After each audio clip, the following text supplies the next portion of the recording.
mbokk yeeg xaritu téléspectateur yu ITV asalaamaaleykum dal leen ak jàmm ci seen bloc d'information la totale jëmati mbégte di leen di recevoir kon ci plateau bi nga xamante ni dañ ci waxtaanee lépp lu jëm ci wàllum actualité tey ñu dalal ki nga xamante ni mooy Mansour Seck responsable des jeunes de la coalition taxawu Sénégal alors Mansour ñu ngi lay nuyu di la ziar bu baax. ñu ngi ziar Abdourahmane di la nuyu di kontaan di am mbégte di dellu si ce plateau di am kontaante di pour échanger ak yow parce que chaque fois ça fait du plaisir et dañuy sant yàlla que li ñuy wax dina dugg ci xolu Sénégal. un plaisir partagé Mansour di la dalal ci plateau bloc d'information la totale ngi waxtaanee lu jëm ci wàllum actualité bi xam nañ ko Yewwi ak ñi nga xamante ne ñoo di waa taxawu daanaka coow juddu na ci. coow woo nga xamante ni jamono ji métti na lijjanti. finalement linge sale bi est-ce que mënati nañ ko laver en famille. waaw linge sale bi mun nañ ko laver en famille parce que àdduna lu mu compliqué c'est des hauts et des bas. C'est des convergences et des divergences. et lépp lu mu munti doon rek mun nañ ko toog ñu waxtaanee ko ba am ci solution suñu bëggee avancer dañuy toog ñu waxtaan su fekkee bëgguñu avancer dañuy bàyyi situation bi gën a jaxasoo gën a pourrir et après kenn du ci personne n'en sortira gagnant. tey jii noppi ngeen ngir waxtaan ak ñi nga xamante ni ñooy waa Yewwi Askan Wi ak coow li nga xamante ni am na jamono ji ci biir coalition bi. waaw coow li am na ci biir coalition bi musuñoo bañ waxtaan. ak lépp lu mu munti doon ak fépp fu mu munti doon dañuy waxtaan. dañuy waxtaan ci ay principe waxtaan ci li nga xamante ni moo ñu boole parce que charte moo ñu tënk charte moo ñuy tinki. donc nañ dellu ci charte bi rek ñu waxtaan et après ñu avancer. ñu fàttali ni loolu moo ëpp importance. effectivement ñu fàttali ni itam waxtaan boobu noonu. moo jur coow ci biir coalition bi. waxtaan ban la si mooy bu njiitu réew mi Macky Sall woote woon. waxtaan woo nga xamante ni ki nga xam ne mooy Khalifa Sall ne woon na day waxtaan ak basam balaa mu caa dem. ñoo xamante ne ñoo di waa Yewwi Askan Wi ñoom dañoo teel a wax ne bokkuñu ci dialogue national boobu noonu. loolu mooy indi coow li lépp.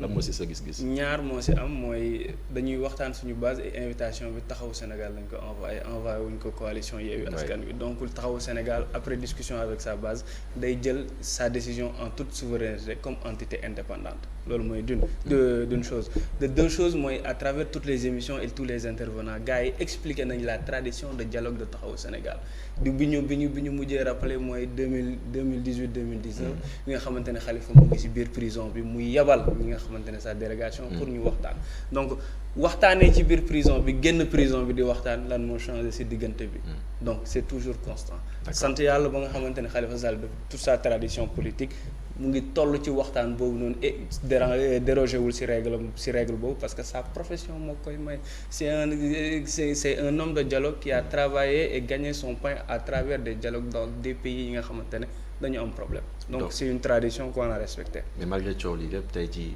regretté wu leen benn instant dialogue bi nga xamante ni wuyu woon ngeen ko ci njiitu réew mi Macky Sall.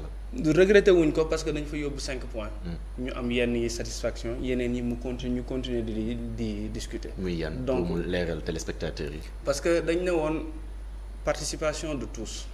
dañ ne woon libération détenus politiques. dañ ne woon non à un troisième mandat. dañ ne woon système parrainage bi nañ ko xool dañ ne woon ñu auditer fichier bi. d'accord non à un troisième mandat am nañ ko.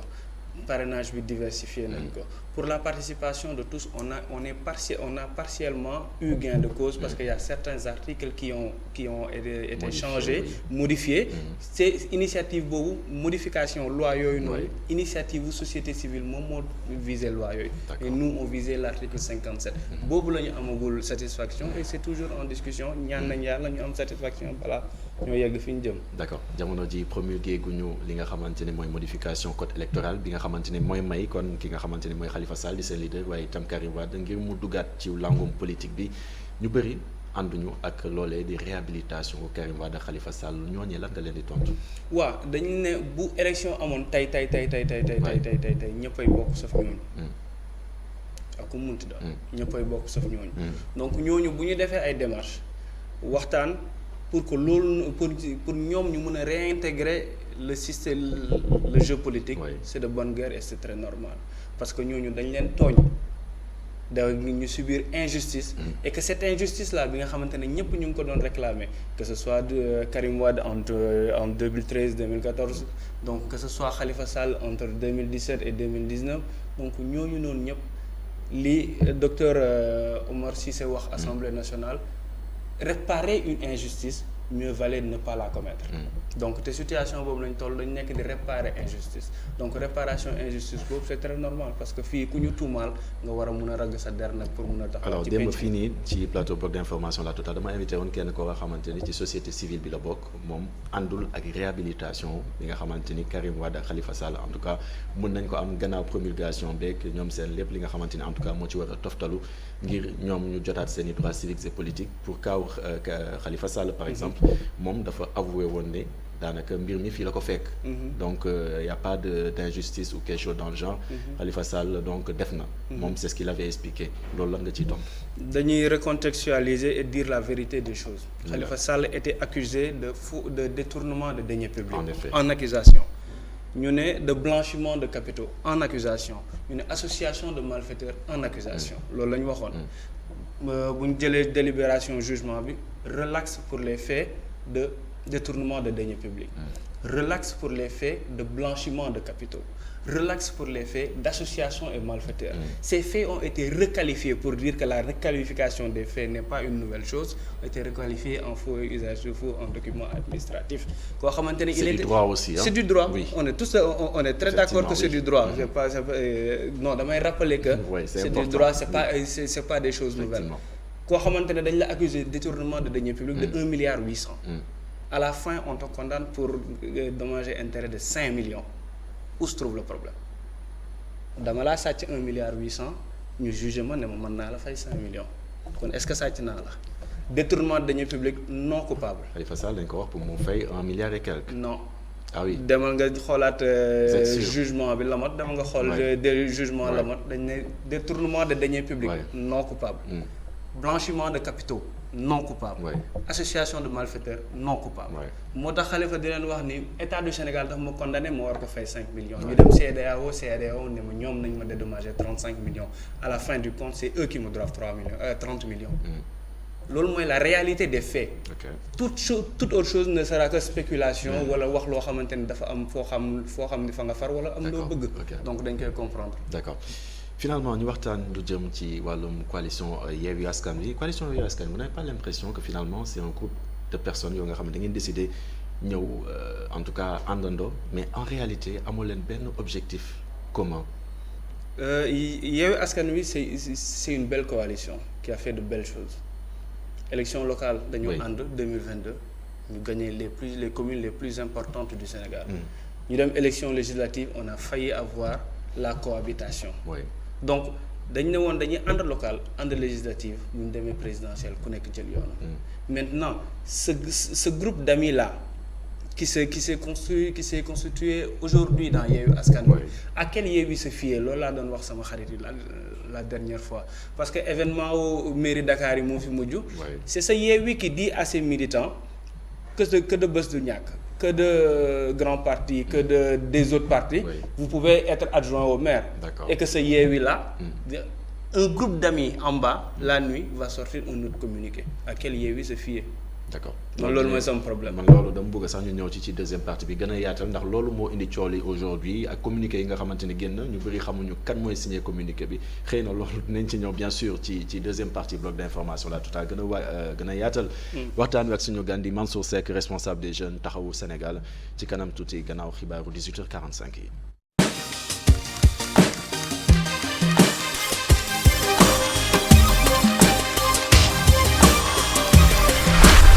xarit yi yegsi nañ si deuxième partie seen bloc d'information La Totale suñu gan ñu fàttali ko Mansour Seck lay wuyoo nekk responsable des jeunes de taxawu Sénégal Mansour sànq ñi ngi woon ci poñ bu am solo nekkoon ci coalition Yewwi Askan Wi. Yewwi Askan Wi nga xamante ne ay partis yu bëri ñi ngi ci ay partis yu si mel ni Pastef waaye tamit plateforme boobu sànq maa ngi wax coalition mais plateforme la si je ne m'abuse n'est-ce pas. plateforme boobu di taxawu Sénégal itam mi ngi ci.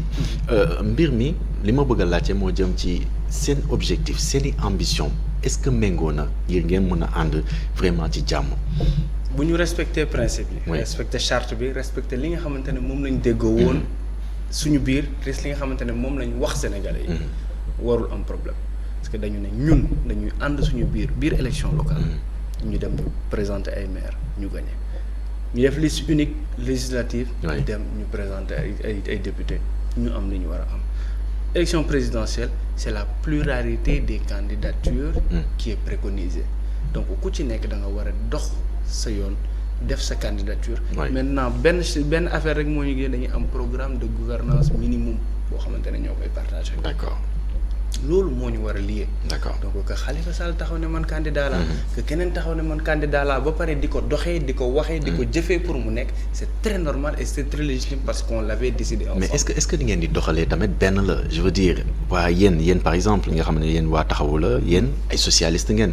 ñeneen ñi di waa Pastef bon ñoom xamuñu exactement ban idéologie en tout cas la ñuy promouvoir. Aujourd'hui lan ngeen bokk encore une fois je réitère ma question par rapport à ça lan ngeen bokk ngir mën a ànd yéen ñaar wala bokk yéen ñëpp ensemble. xam nga dañ fi fekk benn système de gouvernance boo xamante ne moom la Benno Bokk Yaakaar indi ñu ne ñun d'accord ñu ci nii ni muy doxee loolu moo indi suñu mbooloo. pour contrecarrer leen. oui donc loolu moo gouverner suñu mbooloo ba ñu war a dem élection 2024 parce que changé wul. même si le président ne fait pas de troisième mandat. am na koo xamante ne moo koy représenter te ñooñu ni ñuy doxalee ñun doyuñu. donc ñun on doit présenter une alternative supplémentaire. donc ñun dañu war a ànd ci loolu noonu convergence boobu noonu mooy dindi li fi nekk dañuy ànd pour dindi li fi nekk. loolu rek mooy seen ànd loolu rek ngeen àndee maanaam dañuy ànd ngir dindi fi lu fi nekk rek kese. waaw loolu moo ñu indi woon. mais est-ce que du erreur bi tamit du tàmbaliwul foofu. loolu moo ñu indi woon. ñu def local def législative war a dem présidentielle mais dindi nekkul effacer tout. li nga xamante ne doxul li nga xamante ne baaxul injustice bi nga xamante ne ñëpp ñu ngi koy dund chaque jour précarité de la vie bi nga xamante ne moo am ci Sénégal c'est ça qu'on veut changer on veut de meilleur Sénégal. mais Mansour yéen da ngeen ànd rek ngir jëlee fi lenn. non loolu la en fait da ngeen ànd parce que ku ci nekk am na ay voix am léegi ngeen ànd ngir boole seeni voix ngir en tout cas jëlee fi li fi nekk loolu nga ma wax léegi Mansour. en fait jëlee li fi nekk c'est pas institut personnel nekkul nit ki la ñuy jël ñoom ni ñuy doxalee. seen doxalin. système. pas système. buggoo ko wax parce que yéen ci système bi ngeen bokk. non pas système. buggoo ko wax parce que système bi ngeen bokk. c'est quoi le système. je te repose la question. c'est trop vague. oui. c'est mais en tout cas ñeen àndal waa Pastef loolu la ñuy wax. c'est trop vague le système c'est trop vague c'est un ensemble de choses qui font un système. oui donc ensemble de choses yooyu noonu da nga koy jël bu nekk ci ñoom ndax ni muy doxee baax ndax ni ñu koy doxalee baax na. donc yooyu noonu justice bi baax na ni muy doxee justice bi baaxul. éducation bi baax na tous victimes système éducatif bi. éducatif bi baaxul. éducatif bi des na lu bëri. parce que la majorité du Sénégal. elle est jeune. te nit ñuy jàngalee si nga xamante ne moo nekk si suñu école yi. d'accord baaxul. on forme que des chômeurs. malheureusement pour nous. et donc finalement système bi yëpp bu ñu ko xoolee. kon lépp système bi yëpp la ñu war a changer. dans la vie li leer. finalement lan la ñuy changer lan lañ dul changer. dans la vie li leer ba leer mooy on est dans une perspective d'amélioration continue. loolu mooy doxal àdduna dañuy jël li doxul tey ñu changer ko pour ëllëg. keneen ku ñëw ci suñu ginnaaw changer waat leneen keneen ku ñëw changer waat leneen Sénégal bi ñu bëgg duñ ko atteindre dans 2 ans. dans 3 ans dans 5 ans Sénégal bi ñu bëgg ñun ñëpp on l'atteindra dans 50 ans dans 100 ans mais ku nekk ci ñun am na droit am na obligation apporter sa pierre à l'édifice. d'accord pour ñu jëm ci Sénégal. donc seen ànd du question de voix. du question de voix ça va au-delà de ça. moo tax ñu indi ñu war a am programme de gouvernance minimum unique. d'accord loolu la charte Yewwi Askan Wi teg. loolu mooy yoon. alors ci dissolution parti Pastef waaye itam incarcération leader Pastef bu nga ko mënee wax noonu. en tout cas détention préventive la. ci Ousmane Sonko. lan moo si seen taxawaay exactement. di ko méttilu ba fii méttilu yam parce que liñ ko teg c'est anormal du dëgg du yoon. parce que des prétextes yu ndaw. yoo xamante ne amul sens amul bopp amul génn ñu jël benn nit. ay prétextes yu ndaw la. waaw ay prétextes yu ndaw la parce que yooyu noonu yëpp ay dossiers yu ñu créé la. parce que dañu fi gis comme ni ko Khalifa Sall di waxee. il devrait pas y avoir de troisième victime. Karim Wade daf fi jàll Khalifa Sall jàll. bii nii ñu nar fee jàll te warul jàll. mais bu weesoo nii par exemple ci plateau yi mais également ci communiqué yi ngeen di génne nan ngeen di soutenir exactement Ousmane Sonko ci situation bi nga xamante ni moom la nekk actuellement. soutenir ko mooy indi manifestation bu Yewwi Askan Wi woote ñu dem. moo tax ñu bokk Yewwi Askan Wi moo tax ñu bokk F24. donc lépp manifestation. fépp Yewwi Askan Wi dàq nañ leen ci F24 également déggatuñu loolu nañ ci ñëw bien sûr après waaw loolu nañ ci ñëw démb le maire de Dakar tontu na leen y a les uns il y a les autres et il y a les et cetera quoi donc ñii ñële ak ña ca des donc ñi nga xamante ne ñoo ko ŋànk dajaloowuñu pour wax leen ña ca des ne non ñun parce que foog kii ñu yaakaar ne bu amul ñun mën nañu reverser seen voix kon ñun foog ñu jéem ko jàppale moo tax ñuy def seen kii on sait lan moo fa xew quoi donc seen communiqué boobu ça passe voilà c'est sans importance. duñ ko notifier kenn duñ ko wax kenn te duñ ko jëmale fenn.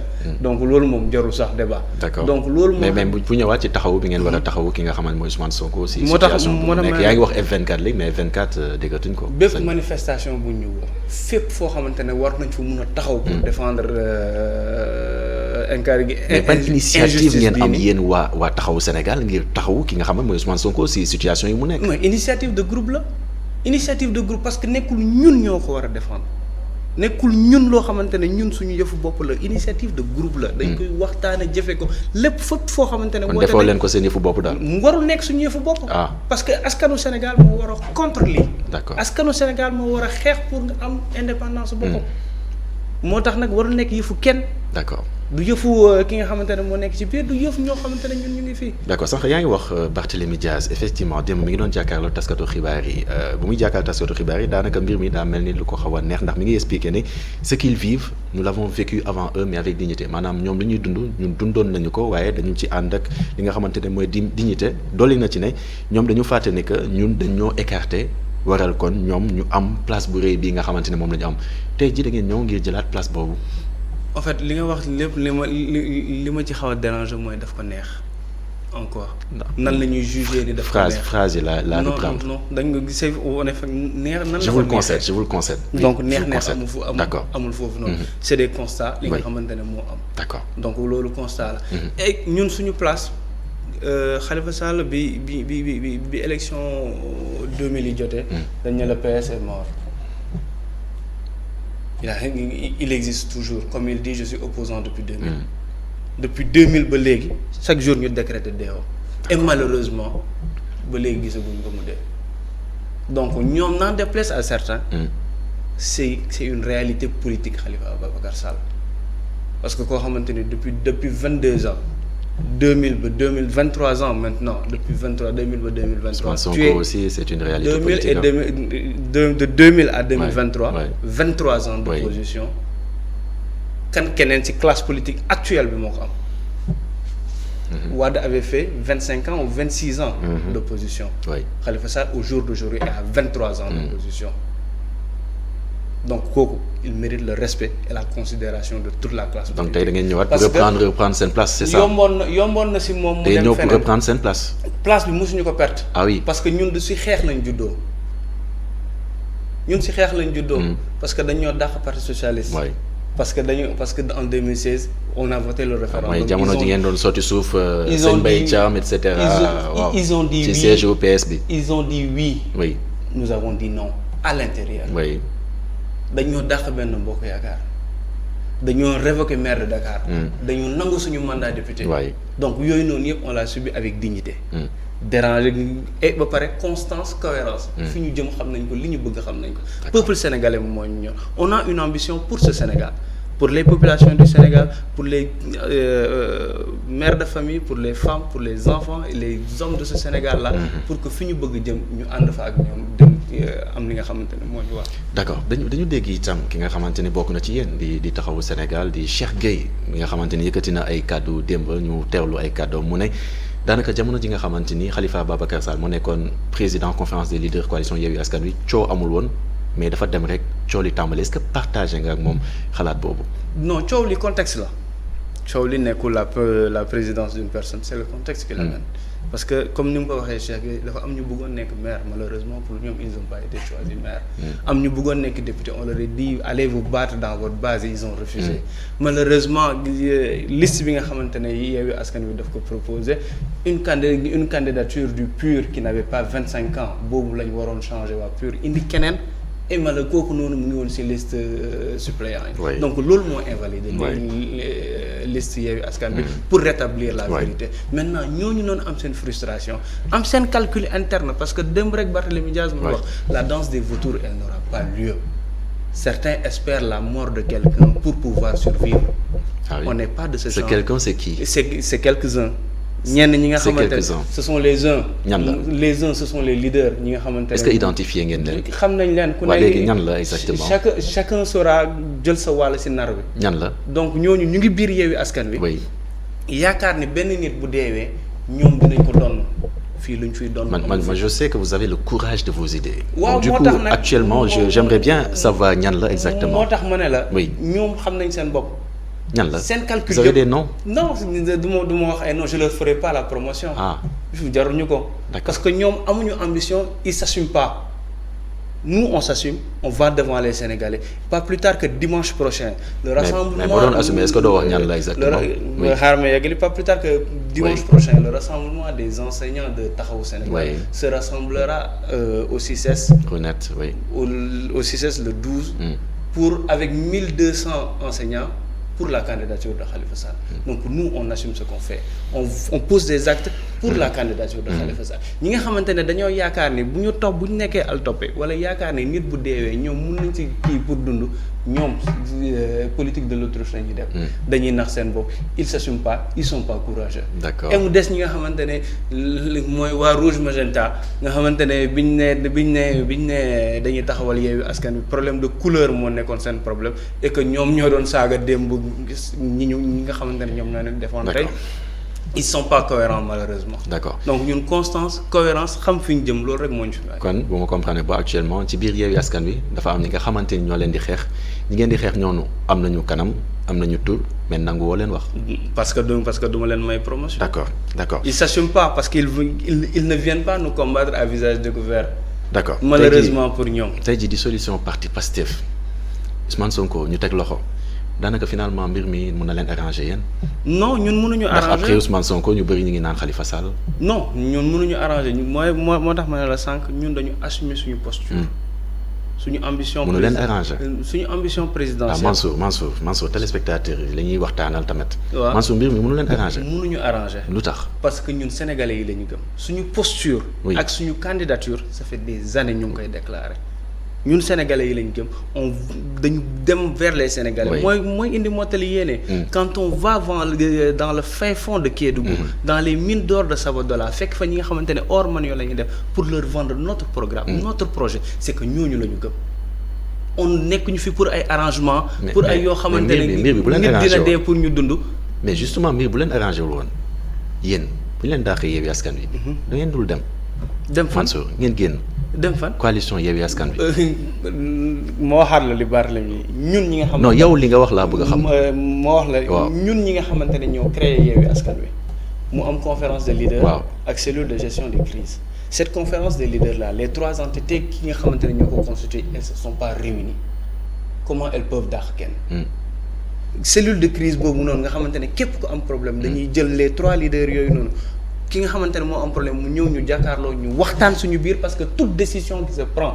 dans Yewwi Askan Wi est obligatoirement issue d'un consensus. oui parce que loolu la charte bi wax ana consensus bi foofu les gars tooguñu waxtaan. fan la consensus mais lan moo tax ngeen ngoy ci affaire bi. comme que ñoom ngeen ne doo leen dem. comme que ñoom mënuñu respecter. oui charte bi li ñu wax ban valeur la am. amul benn valeur. charte bi c'est pas respecté. dañu ne Yewwi Askan Wi consensus mooy mode de décision. communiqué fu mu jógee. am na ñu ko bind ils n'ont même pas osé signer avec leur nom malheureusement xoolaatal communiqué bi doo si gis signature donc ils ont pas le courage de leurs idées. yéen defoo leen seen i mbir ngi xam kan moo signé. ils ont pas le courage de leurs idées ils avancent pas à visage découvert. pour lan ma leen di considérer pour lan ma leen di xeex amoo fit jàkkaarloog man lu tax may wax ak yow. donc amul sens. d'accord mais li ngeen def tamit loolu doy na waar. lan noonu Abass Fall mi nga xamante ne jëlee ngeen ko ci premier adjoint au maire. balaa maa ñëw ci jamono ji nga xamante ni que Ousmane Sonko ak parti am ex parti je vais dire ñu ngi si ay jafe-jafe ngeen def Abass Fall ngeen génnee ko ci poste premier adjoint au maire loolu tamit fan ngeen ko teg. dañuy commencer le parti existe toujours parce que tous les voix am nañ ay voies de recours yoo xamante ne. mais bon aujourd'hui on parle toujours d'ex-parti. non le parti existe toujours parce que voilà d'accord voilà. Maintenant balaa maa ñëw li nga xamante ne moo xew mairie Dakar. damay dem ci li nga xamante ne moo njëkk a xew mairie Dieuppeul. ci mairie Cheikh Gueye. Le premier adjoint était un gars de Taxawu. La cour d'appel bi mu génnee décision bi on nous dit il faut que ñu changer ko.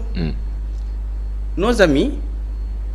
ñoom ñu jox leen premier adjoint bi maintenant ñun ki nga xamante ne moo njëkkoon nekk premier adjoint pour nekk deuxième adjoint gars yi bañ il a fallu 3 tours de vote pour que le candidat de Taxawu passe. ca Dieuppeul ça loolu moo xew Dieuppeul. d'accord lan moo xew HLM. Pastef sali avec Benno Bokk Yaakaar. ah oui. oui. aux HLM. Pastef sali avec Benno Bokk Yaakaar. parce que il fallait changer aussi le bureau pour respecter la parité. D'accord. Ils ont été majoritaires. Tous les membres du bureau, ñoom ñoo ko jël. Aux HLM. D'accord. Est-ce qu'on a parlé? Est-ce qu'on a crié?